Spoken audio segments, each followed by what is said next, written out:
ইসরায়েলে বাংলাদেশি আলোকচিত্রী শহীদুলের মুক্তি নেওয়া হয়েছে তুরস্কে। প্রেসিডেন্ট এরদোয়ানকে ডক্টর ইউনূসের ধন্যবাদ। ধানের শীষ নিয়ে কিছু দলের টানাটানিতে ক্ষুব্ধ মির্জা ফখরুল। কয়েক উপদেষ্টা বিএনপির প্রতি পক্ষপাত করছেন, অভিযোগ জামাতের।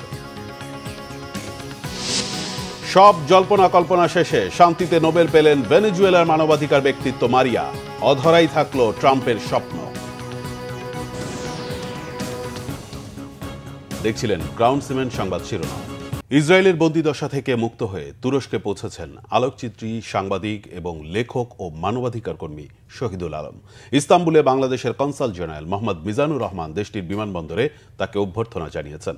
আলোকচিত্রী শহীদুল আলম সহ সব অধিকার কর্মীকে মুক্তি ও দেশে ফেরাতে সহযোগিতার জন্য তুরস্কের প্রেসিডেন্টকে অভিনন্দন জানিয়েছেন প্রধান উপদেষ্টা ডক্টর মোহাম্মদ ইউনূস। রিপোর্ট সৈয়দ আব্দুল মুহিতের। ইসরায়েলের কারাগার থেকে তুরস্কে পৌঁছেছেন আলোকচিত্রী, সাংবাদিক, লেখক ও মানবাধিকার কর্মী শহীদুল আলম। স্থানীয় সময় বিকেল ৩টায় টার্কিশ এয়ারলাইন্সের একটি বিমানে ইস্তাম্বুলে পৌঁছান বাংলাদেশের শহীদুল আলম সহ আটক সব অধিকার কর্মী। দেশটিতে নিযুক্ত বাংলাদেশের রাষ্ট্রদূত তাকে স্বাগত জানান। এ সময় ফ্রি প্যালেস্টাইন স্লোগান দেন তারা। এর আগে ফিলিস্তিনের ইসরায়েলের নৃশংসতা বন্ধে এবং গাজায় ইসরায়েলি নৌ অবরোধ ভাঙার প্রত্যয় নিয়ে ফ্রিডম ফ্লোটিলা কোয়ালিশন নৌযাত্রা শুরু করে। ইসরায়েলি আগ্রাসন বন্ধের দাবিতে আত্মপ্রকাশ করা আরেকটি উদ্যোগ 1000 মেডোলিন্স টু গাজার 8টি নৌযানও এ যাত্রায় অংশ নেয়। মোট 9টি নৌযানের বহরে বিভিন্ন দেশের রাজনীতিবিদ, সাংবাদিক, চিকিৎসক ও অধিকার কর্মীরা যোগ দেন। সেই দলে ছিলেন বাংলাদেশের আলোকচিত্রী শহীদুল আলম।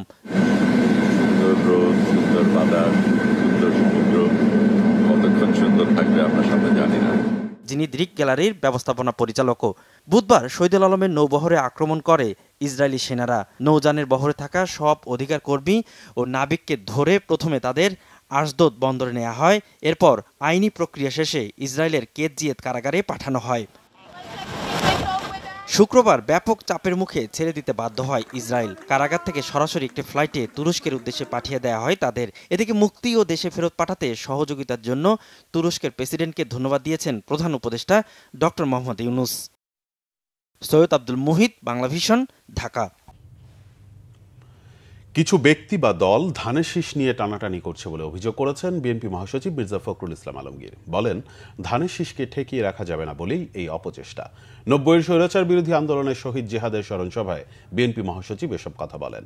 জিহাদের স্মৃতিস্তম্ভে শ্রদ্ধা নিবেদন করেন বিএনপি নেতারা। বলেন, গণতন্ত্র উদ্ধারের আন্দোলনে বিএনপি সবসময় অগ্রণী ভূমিকা রেখেছে। গালমান শফির রিপোর্ট। শহীদ নাজিরউদ্দিন জিহাদের 35তম শাহাদাত বার্ষিকী উপলক্ষে রাজধানীর ইঞ্জিনিয়ারিং ইনস্টিটিউট মিলনায়তনে স্মরণ সভা করে শহীদ জিহাদ স্মৃতি পরিষদ।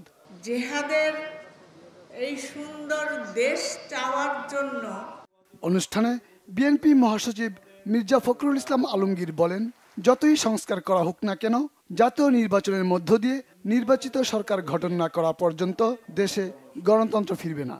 আমরা যতই সংস্কার করি, যতই আমরা আপনার সব বুদ্ধিজীবীরা মিলে বিভিন্ন কৌশল আবিষ্কার করার চেষ্টা করি, যতক্ষণ পর্যন্ত না নির্বাচনের মধ্য দিয়ে আমরা একটা নির্বাচিত সরকার গঠন করতে পারবো, ততক্ষণ পর্যন্ত আমরা গণতন্ত্রে ফিরে যেতে পারবো না। কিছু রাজনৈতিক দল হুমকি ধামকি দিচ্ছে উল্লেখ করে মির্জা ফখরুল বলেন, কোনো দলকে মার্কা দিতে নিষেধ করেনি বিএনপি। বলেন, ধানের শীষ অপ্রতিরোধ্য। কিছু ব্যক্তি বা দল তারা ধমক দিচ্ছেন, হুমকি দিচ্ছেন যে অমুক মার্কা না দিলে আমরা নির্বাচনে যাব না, বা অমুকের মার্কা থাকতে পারবে না। ভাই, আমরা তো তোমাদের মার্কাতে বাধা দেইনি। কোন মার্কা তোমাদেরকে দেবে নির্বাচন কমিশন, নির্বাচন কমিশন সিদ্ধান্ত নেবে। আমরা তো কথা বলে যাই যে তোমাদেরকে এই মার্কা দেওয়া যাবে না। তাহলে অযথা বিএনপির ধানের শীষকে নিয়ে টানাটানি কেন? টানাটানি এই জন্যে যে ধানের শীষ অপ্রতিরোধ্য, ধানের শীষকে ঠেকিয়ে রাখা যায় না। এর আগে রাজধানীর দৈনিক বাংলা মোড়ে শহীদ জিহাদের স্মৃতিস্তম্ভে শ্রদ্ধা নিবেদন করেন বিএনপির চেয়ারপারসনের উপদেষ্টা আমানুল্লাহ আমান। মাননীয় প্রধান উপদেষ্টা বলেছেন ডক্টর ইউনূস যে 26 সালে ফেব্রুয়ারির প্রথমার্ধে নির্বাচন, কিন্তু সেই নির্বাচন নিয়েও টালবাহানা চলছে। কেউ বলছে পিআর পদ্ধতি, অমুক সময় গণভোট, এগুলি বলে নির্বাচনটা বানচাল করার চেষ্টা করছে। কিন্তু বাংলাদেশের জনগণ প্রস্তুত, সরকার প্রস্তুত। ইনশাল্লাহ ফেব্রুয়ারির প্রথমার্ধে নির্বাচন হবে এবং সেই নির্বাচনে জনগণ ভোট দিয়ে তাদের যে প্রত্যাশা একটি গণতান্ত্রিক সরকার সেটা প্রতিষ্ঠা হবে। এদিকে দলের সিনিয়র যুগ্ম মহাসচিব রুহুল কবির রিজভী এব নেতাকর্মীদের সাথে নিয়ে শহীদ রাষ্ট্রপতি জিয়াউর রহমানের মাজারে শ্রদ্ধা নিবেদন করেন। যদি আমরা প্রকৃত গণতন্ত্রে বিশ্বাস করি, আমরা দেশের জন্য, দেশের মানুষের জন্য আমাদের সর্বোৎকৃষ্ট যেটি ভালো, যেটি প্রত্যেকের মঙ্গলের জন্য, সেইখানে নানা আলাপ আলোচনা এবং বিতর্কের মধ্যে দিয়েই একটি সিদ্ধান্তে আসবে। বিএনপির নেতাদের আশা, প্রধান উপদেষ্টা ঘোষিত সময়ের মধ্যেই নির্বাচন হবে। গেলমান শফি, বাংলা ভিশন, ঢাকা। বিএনপির স্থায়ী কমিটির সদস্য আমির খসরু মাহমুদ চৌধুরী বলেছেন, জাতীয় ঐক্যের মাধ্যমে দেশ গড়ার চিন্তা করছে বিএনপি। বিকেলে চট্টগ্রাম ইপিজেড সিমেন্স হোটেল মাঠে কঠিন চিবরদান উৎসবে প্রধান অতিথির বক্তব্যে তিনি কথা বলেন। আমির খসরু বলেন, ধর্ম যার যার, রাষ্ট্র, নিরাপত্তা ও উৎসব সবার। রাজনীতিতে পাহাড়িদের যুক্ত হওয়ার আহ্বান জানান বিএনপির অন্যতম নীতি নির্ধারক। অনুষ্ঠানে উপস্থিত ছিলেন বিএনপি চেয়ারপারসন উপদেষ্টা ডক্টর সুকমল বড়ুয়া, বিএনপি নেতা ইসরাফিল খসরু চৌধুরী সহ অন্যরা।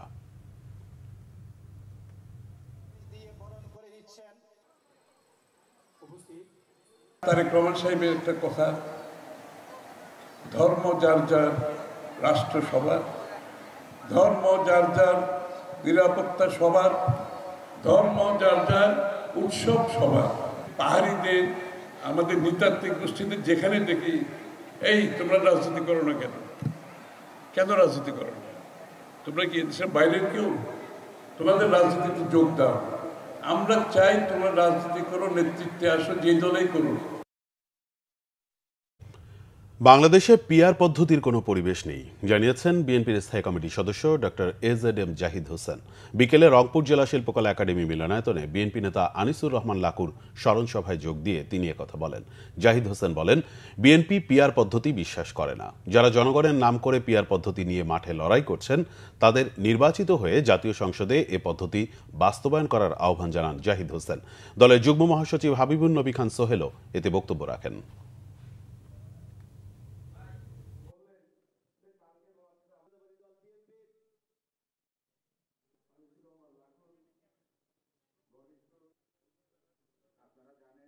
ইতিপূর্বে বিভিন্ন নির্বাচনে যে প্রতীকে ভোট হয়েছে, জনগণ ভোট দিয়েছে, সে প্রতীক নিয়ে তারা অবজেকশন দেওয়াটা এটি খুব একটা ভালো দেখাচ্ছে না এবং এটা মানুষও ভালোভাবে গ্রহণ করবে না।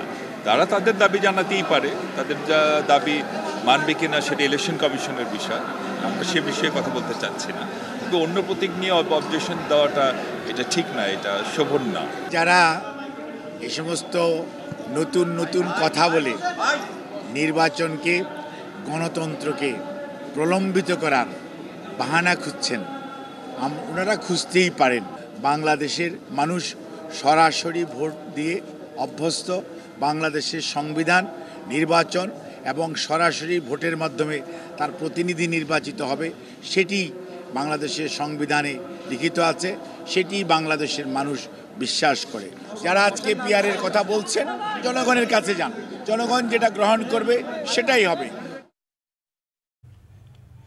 উপদেষ্টাদের কয়েকজন একটি বিশেষ দলের প্রতি পক্ষপাত করছে বলে অভিযোগ করেছে জামাত ইসলাম।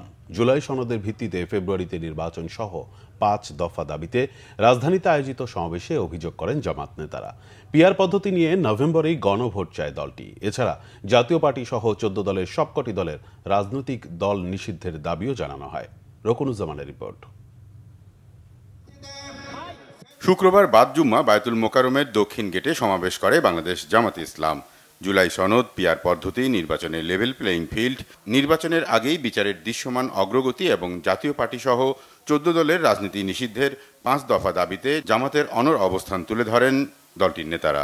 জুলাই সনদ বাস্তবায়ন আদেশ জারি করার আগে তার মধ্যে গণভোটের বিধানটাও আমাদেরকে এই পিআর প্রস্তাব ঢুকিয়ে গণভোটের সিদ্ধান্ত গ্রহণ করতে হবে।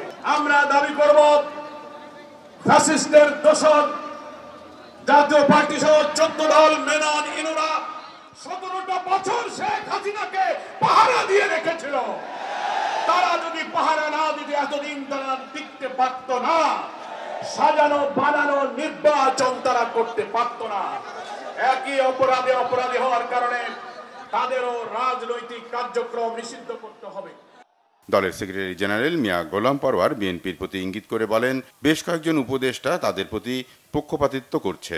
বলেন, প্রশাসন সহ বিভিন্ন ক্ষেত্রে বিএনপির সমর্থকদের পদায়ন করে নির্বাচনের লেভেল প্লেইং ফিল্ড তৈরিতে ব্যাঘাত ঘটানোর চেষ্টা করা হচ্ছে। আমাদের অন্তর্বর্তীকালীন সরকার উপদেষ্টাদের মধ্য থেকে অনেকের ভূমিকা এখনো জাতির সামনে প্রশ্নবিদ্ধ। কোন বিশেষ দলের প্রতি দুর্বল হয়ে কারো চাপে মাথা নত করে প্রশাসনে কোন দলের পছন্দের লোককে বেছে বেছে পদায়ন করে নির্বাচনকে প্রভাবিত করার অপচেষ্টা অব্যাহত আছে। এগুলো বন্ধ করে নির্বাচনের মাঠকে সমান সমতল করতে হবে। সমাবেশ শেষে মিছিল বের করে জামাতে ইসলাম।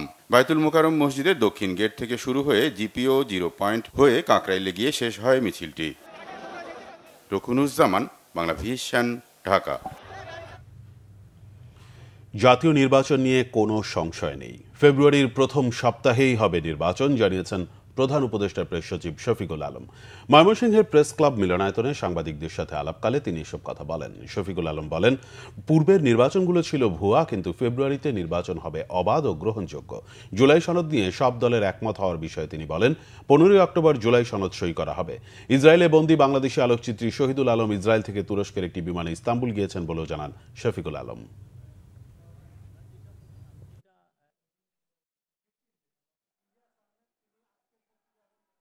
হাসিনার আমলের 16 বছরে আমরা পুরোটা ফেক ইলেকশন দেখেছি।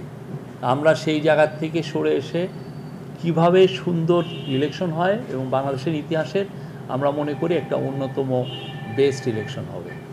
আপনারা জানেন 15 তারিখে তো একটা ঘোষণা এসেছে যে এটা সই হবে। সই হওয়ার পরে আমার মনে হয় যে বাংলাদেশের সমস্ত পলিটিক্যাল পার্টি তারা ইলেকশনের জন্য প্রস্তুতি নেবেন, একদম ভালোভাবে প্রস্তুতি নেবেন। সব জল্পনা কল্পনার অবসান ঘটিয়ে ঘোষণা করা হলো চলতি বছর শান্তিতে নোবেল পুরস্কার পেয়েছেন ভেনেজুয়েলার মানবাধিকার কর্মী ও বিরোধী দলীয় নেতা মারিয়া করিনা মাশাদো। শুক্রবার বাংলাদেশ সময় বেলা 3টার দিকে নোবেল কমিটি তার নাম ঘোষণা করে। ভেনেজুয়েলার জনগণের গণতান্ত্রিক অধিকার প্রতিষ্ঠায় নিরলসভাবে কাজ করে যাওয়ার জন্য মাশাদোকে এ পুরস্কার দেওয়া হয়েছে বলে জানিয়েছে নোবেল শান্তি কমিটি। ভেনেজুয়েলার সংগ্রামী এই নোবেল জয়ীকে নিয়ে বিস্তারিত থাকছে শহীদ আরাফাতের ডেস্ক রিপোর্টে। 2025 সালে শান্তিতে নোবেল পুরস্কার জিতে সাহসী ও সংগ্রামী নারীর উদাহরণ হয়ে উঠলেন ভেনেজুয়েলার মারিয়া করিনা মাশাদো। এবারও অধরাই রয়ে গেল মার্কিন প্রেসিডেন্ট ডোনাল্ড ট্রাম্পের নোবেল জয়ের স্বপ্ন। বৃহস্পতিবারও 8টি যুদ্ধ থামানোর জন্য নোবেলের দাবি করেছিলেন ট্রাম্প। ভেনেজুয়েলার গণতান্ত্রিক আন্দোলনের নেতা মারিয়া করিনা মাশাদো, আর সেই গণতান্ত্রিক অধিকার প্রতিষ্ঠায় ভেনেজুয়েলার জনগণের জন্য কাজ করে নোবেল জয় করলেন। শুক্রবার বাংলাদেশ সময় বেলা 3টার দিকে নরওয়ের নোবেল কমিটি শান্তিতে নোবেল জয়ী হিসেবে তার নাম ঘোষণা করে। So the warmest congratulations to you, Maria. Oh my God. Oh my God. Well, I have no words. মাশাদো ভেনেজুয়েলার একনায়কতন্ত্র থেকে শান্তিপূর্ণভাবে গণতন্ত্রের রূপান্তরে অক্লান্ত লড়াই করেছেন। নোবেল কমিটি বলছে সেজন্যই তিনি এ পুরস্কারের যোগ্য। গণতন্ত্র পুনরুদ্ধারে কাজ করে মাশাদো লাতিন আমেরিকায় সাহসী নাগরিক ও দৃঢ়তার এক অনন্য প্রতীক হয়ে উঠেছেন। একদিনই এ অসাধ্য সাধন করেননি তিনি, পেছনে রয়েছে অক্লান্ত পরিশ্রম। মাশাদোর জন্ম 1967 সালে ভেনেজুয়েলায়। ইঞ্জিনিয়ারিং এবং ফাইন্যান্সে পড়াশোনা শেষ করে কিছুদিন ব্যবসায় কাটান। 1992 সালে তিনি অ্যাথেনিয়া ফাউন্ডেশন প্রতিষ্ঠা করেন। এটি কারাকাসের পথশিশুদের কল্যাণে কাজ করে। 2010 সালে তিনি জাতীয় পরিষদে নির্বাচিত হন, গড়েন সর্বাধিক ভোটে জয়ী হওয়ার রেকর্ড। 2014 সালে স্বৈরশাসকরা তাকে পদচ্যুত করেন, তারপর তাকে দমানো যায়নি। মাশাদো বিরোধী দল ভেন্টে ভেনেজুয়েলা নেতৃত্ব দেন। 2017 সালে প্রতিষ্ঠা করেন সই ভেনেজুয়েলা জোট, যা দেশের রাজনৈতিক বিভাজন অতিক্রম করে সব গণতন্ত্রপন্থী শক্তিকে একত্রিত করে। 2023 সালে তিনি 2024 সালের প্রেসিডেন্ট নির্বাচনে প্রার্থী হওয়ার ঘোষণা দেন। প্রার্থিতা আটকে দিলে তিনি এডমানজো গঞ্জালেস উরুতিয়াকে সমর্থন জানান। বিরোধীরা তখন সারা দেশে সংগঠিত হয়ে ফল প্রত্যাখ্যান করে, কিন্তু স্বৈরশাসকেরা ক্ষমতা আঁকড়ে ধরে এবং তার বিরুদ্ধে ষড়যন্ত্র করে। ভেনেজুয়েলায় গণতন্ত্রকে এগিয়ে নেওয়ার জন্য লড়াই চালিয়ে যাচ্ছেন মাসাদো, আর এরই স্বীকৃতি মিলল বিশ্বের সবচেয়ে মর্যাদাপূর্ণ নোবেল পুরস্কার প্রাপ্তির মাধ্যমে। Shahid Arafat, Bangla Vision news desk. আগামীকাল সকাল 11টায় কেন্দ্রীয় শহীদ মিনারে শেষ শ্রদ্ধা জানানো হবে ঢাকা বিশ্ববিদ্যালয়ের এমিরিটাস অধ্যাপক কথা সাহিত্যিক সৈয়দ মঞ্জুরুল ইসলামকে। এরপর ঢাকা বিশ্ববিদ্যালয় কেন্দ্রীয় মসজিদে জানাজা শেষে দাফন করা হবে মিরপুর বুদ্ধিজীবী কবরস্থানে। শুক্রবার বিকেল 5টার দিকে রাজধানীর ল্যাবেড হাসপাতালে চিকিৎসাধীন অবস্থায় তিনি শেষ নিঃশ্বাস ত্যাগ করেন। ঢাকা বিশ্ববিদ্যালয়ের ইংরেজি বিভাগের দেশবরেণ্য শিক্ষাবিদ 75 বছর বয়সী সৈয়দ মঞ্জুরুল ইসলামের গত 3 অক্টোবর সকালে হার্ট অ্যাটাক হয়। মুমূর্ষু অবস্থায় তাকে রাজধানীর একটি হাসপাতালে ভর্তি করা হয়। হাসপাতাল কর্তৃপক্ষ জানায়, দীর্ঘদিন ধরে তিনি উচ্চ রক্তচাপ ও কিডনি জটিলতায় ভুগছিলেন। Heart attack, heart failure, kidney failure ও শ্বাসকষ্টজনিত জটিলতার কারণে তার মৃত্যু হয়। বাংলা সাহিত্যে অসামান্য অবদানের স্বীকৃতি হিসেবে তিনি 1996 সালে বাংলা একাডেমি সাহিত্য পুরস্কার এবং 2018 সালে 21 পদক লাভ করেছিলেন। রাজধানীর কাঁচা বাজারে আরেক দফা দাম বেড়েছে সবজির। দু একটি বাদে বেশিরভাগ সবজির কেজি 70 থেকে 80 টাকা। বৃষ্টি বন্যার অজুহাত বিক্রেতাদের, তবে সরবরাহ বাড়ায় কমেছে মাছের দাম। ডিম আর মুরগির দামও আছে নাগালের মধ্যেই। বিস্তারিত মামুন আব্দুল্লাহ রিপোর্টে। শুক্রবার সাপ্তাহিক ছুটির দিন, ডালি বোঝাই সবজির পসরা সাজিয়ে ক্রেতার অপেক্ষায় বিক্রেতারা। তবে বৃষ্টি থাকায় বাজারে ক্রেতাদের উপস্থিতি ছিল কিছুটা কম। সবজির দাম কিছুটা বাড়ার কথা বলছেন বিক্রেতারা, অজুহাত বৃষ্টি। বেগুন 100-120, এরপর দিয়ে দেখা গেছে যে টমেটো, গাজর, এরপর দিয়ে কাঁচা মরিচ, এরপর দিয়ে এগুলাই 100 টাকা, আর বাকিগুলা দেওয়া গেছে 60 টাকা, 50 টাকা, 70 টাকা। 80 এবং 70 টাকার নিচে তেমন কোনো সবজি আমি দেখতে পাচ্ছি না। তো দাম একটু নাগালের ভিতরে থাকলে আমরা স্টুডেন্টরা আর একটু ভালোভাবে খাইতে পারতাম। সাদা মাসে খুবই খারাপ অবস্থা আছে, ভালো অবস্থা নেই, ব্যবসা খারাপ অবস্থা, আর অনেকে চাকরি তো চলেই গেছে, বেতনও বাড়তেছে না, খরচ বাইরে গেছে। বর্ষার কারণে মানে মাঠ পাই সব কি প্লাবিত, সেক্ষেত্রে কিছুটা দাম বেশি হওয়া উচিত, কিন্তু দামটা অতিরিক্ত একটু বেশি। তবে মাছের বাজারে আছে স্বস্তি। সরবরাহ বাড়ায় দাম কমার কথা বলছেন বিক্রেতারা। বেশিরভাগ মাছ কেজিতে 50 থেকে 60 টাকা কমার কথা বলছেন তারা। তবে একমত নন ক্রেতারা। পুঁটি মাছ 400 টাকা, চিংড়ি মাছ 800, এটা 900 টাকা, 50 টাকা 60 টাকা, সব মাছের দামই কমছে এখন। কিনতে আসলে মাছের দাম বেশি, ওরা বলেই শুধু কমছে, বাস্তবে কমে নাই। তেল, ডাল, চিনি সহ মুদিবাজারে আগের বাড়তি দামে বিক্রি হচ্ছে বেশিরভাগ পণ্য। ক্রেতারা বলছেন, রাস্তায় পণ্যবাহী বাহনের হয়রানি কমলে কমবে পণ্যের দাম। তেল 189 টাকা লিটার, 5 লিটার হচ্ছে আপনার 910 টাকা। আর চাল টাল সবই তো দাম আগের মতোই আছে, কোনোটার দাম বাড়েনি। বাইরে থেকে যে ট্রাকগুলা, কাঁচা বাজার ট্রাকগুলা ঢাকায় ঢুকে প্রতিটা পয়েন্টে পয়েন্টে তারা চাঁদা দিতে হয়। এই কারণে জিনিসগুলো বাজারে আস্তে আস্তে অনেক দাম বেড়ে যায়। এগুলো নিয়ন্ত্রণ করতে হবে আগে প্রশাসনের। গত সপ্তাহের তুলনায় কিছুটা কমেছে মুরগির দাম। ব্রয়লার 10 টাকা কমে 170 এবং সোনালী মুরগি 20 টাকা কমে 300 টাকা কেজিতে পাওয়া যাচ্ছে। মামুন আব্দুল্লাহ, বাংলা ভিশন, ঢাকা। ব্রাহ্মণবাড়িয়ায় ফুটবল খেলাকে কেন্দ্র করে দুই দলের সমর্থকদের সংঘর্ষে অন্তত 30 জন আহত হয়েছে। শুক্রবার আশুগঞ্জের দুর্গাপুর বাজারে এই সংঘর্ষ হয়। পুলিশ ও স্থানীয়রা জানায়, বৃহস্পতিবার ফুটবল খেলা কেন্দ্র করে বড়বাড়ি ও মুন্সিবাড়ির লোকজনের কথা কাটাকাটি হয়। এক পর্যায়ে হাতাহাতি হলে দুপক্ষের মধ্যে সংঘর্ষ হয়। এর জের ধরে সকালে দুপক্ষের লোকজন টোটা বল্লম সহ দেশীয় অস্ত্রশস্ত্র নিয়ে আবারও সংঘর্ষে জড়িয়ে পড়ে। ভাঙচুর করা হয় বেশ কয়েকটি বাড়িঘর। 2 দফা চলা সংঘর্ষে আহত হয় উভয় পক্ষের অন্তত 30 জন। খবর পেয়ে আশুগঞ্জ উপজেলা নির্বাহী অফিসারের নেতৃত্বে সেনাবাহিনী ঘটনাস্থলে গিয়ে পরিস্থিতি নিয়ন্ত্রণে আনে। গতি বেড়েছে বাংলাদেশ ফুটবল দলের। তবে এশিয়ান কাপ ফুটবল বাছাইয়ে ঘরের মাঠে হংকং চায়নার বিপক্ষে ড্রয়ের দিকে গিয়েও ম্যাচটা হারায় কষ্টের কথা বলেছেন জাতীয় দলের সাবেক অধিনায়ক আমিনুল হক। 14 অক্টোবর অ্যাওয়ে ম্যাচে হংকংয়ের বিপক্ষে ভালো ফলের প্রত্যাশা তার। সিঙ্গাপুরের বিপক্ষে ম্যাচের অব্যবস্থাপনা থেকেও বাফুফে শিক্ষা নিতে পারেনি অভিযোগ দর্শকদের। মানিক মাহমুদের রিপোর্ট। যে দর্শকরা একসময় ফুটবল থেকে মুখ ফিরিয়ে নিয়েছিলেন, এখন সেই দর্শকদেরই ঢল নামে স্টেডিয়ামে। এশিয়ান কাপ বাছাই ফুটবলে গত জুনে সিঙ্গাপুরের বিপক্ষে বাংলাদেশের ম্যাচে উন্মাদনায় মেতেছিলেন ফুটবল প্রাণ দর্শকরা। 9 অক্টোবর হংকং চায়নার বিপক্ষেও দেখা যায় সে একই দৃশ্য। ম্যাচ দেখতে টিকিট চেকের কারণে দীর্ঘক্ষণ লাইনে দাঁড়িয়ে থাকার ভোগান্তি, সাথে বিনা টিকিটে গেট ভেঙে কিছু দর্শকের ভেতরে প্রবেশের চেষ্টা, অব্যবস্থাপনা আর বিশৃঙ্খলায় আইনশৃঙ্খলা বাহিনীর সাথে দর্শকদের দ্বন্দ্ব। বাফুফের প্রতি ক্ষোভ ফুটবল সমর্থকদের।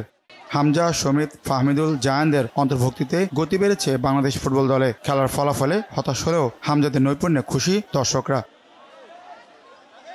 মাঠের লড়াইয়ে হামজার দুর্দান্ত গোলে এগিয়ে গিয়েও ডিফেন্স আর গোলরক্ষকের ভুলে পিছিয়ে পড়ে বাংলাদেশ। তারপরও দারুণভাবে ঘুরে দাঁড়ায়। 3-3 সমতায় তৈরি হয় 1 পয়েন্ট অর্জনের আশা, কিন্তু দুর্ভাগ্য শেষ মুহূর্তের গোলে হেরে যায় স্বাগতিকরা। জয়ের সম্ভাবনায় ম্যাচ হেরে গেলে খেলোয়াড়দেরও কষ্ট হয়, বলেন জাতীয় দলের সাবেক অধিনায়ক আমিনুল হক। স্নায়ুর চাপ যে বেশি থাকে এই ম্যাচগুলোতে, এটা অ্যাবজর্ভ করাটা খুব ইম্পর্টেন্ট। তো এই ক্ষেত্রে আমার কাছে মনে হয়েছে যে আমাদের গোলকিপার কিছুটা হলেও নার্ভাস ফিল করেছে, এবং সেখানে যদি গোলকিপার যদি ভালো সময় যদি সঠিক সিদ্ধান্তটা নিতে পারতো তাহলে হয়তো আমাদের রেজাল্টটা ডিফারেন্ট হতো। হংকং চায়নার বিপক্ষে এও ম্যাচে জামাল হামজারা চাপমুক্ত থাকতে পারবে আশা করছেন আমিনুল।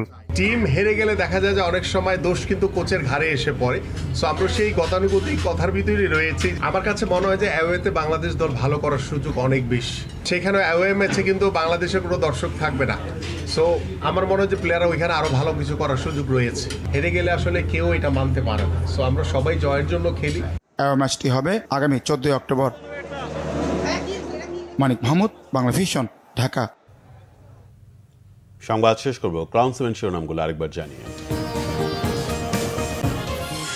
ইসরায়েলে বাংলাদেশি আলোকচিত্রী শহীদুলের মুক্তি নেওয়া হয়েছে তুরস্কে। প্রেসিডেন্ট এরদোয়ানকে ডক্টর ইউনূসের ধন্যবাদ। ধানের শীষ নিয়ে কিছু দলের টানাটানিতে ক্ষুব্ধ মির্জা ফখরুল। কয়েক উপদেষ্টা বিএনপির প্রতি পক্ষপাত করছেন, অভিযোগ জামাতের। সব জল্পনা কল্পনা শেষে শান্তিতে নোবেল পেলেন ভেনেজুয়েলার মানবাধিকার ব্যক্তিত্ব মারিয়া। অধরাই থাকলো ট্রাম্পের স্বপ্ন। এই ছিল এখনকার মতো। পরের সংবাদ রাত 10:30টায়। এর আগে 9টা রয়েছে নিউজ 20। দেখার আমন্ত্রণ রইল। এতক্ষণ সাথে থাকায় ধন্যবাদ।